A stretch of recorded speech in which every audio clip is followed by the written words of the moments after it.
Hello guys, in this video we will see how to install and configure Git on RHEL 9 or 9.5. Okay, see I have connected to RHEL 9. Verify the version more/etc os-release. See I am on RHEL 9.5. Control it.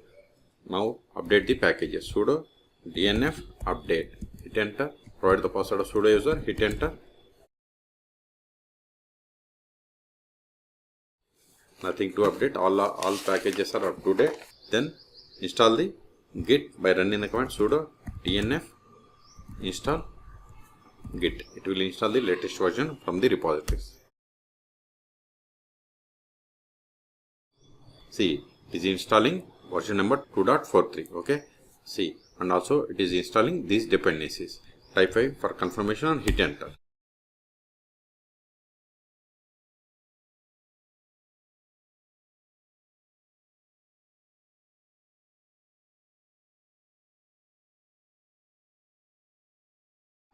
See, we have successfully installed. Now verify the Git version, Git ---- version.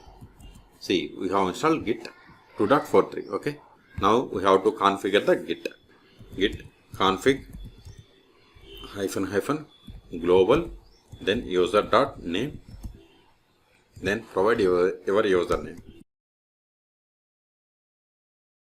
Hit enter. Now configure the email.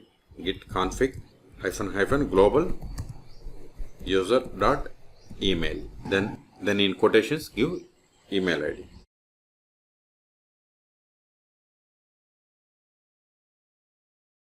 Close the quotations, hit enter. It is done. If you want to find the global information, just run git config ---- global ---- list. Hit enter. See, we have set these global values. Okay, so in this video we have seen how to install and configure Git on RHEL 9. For more tutorials, please subscribe my channel. Thank you.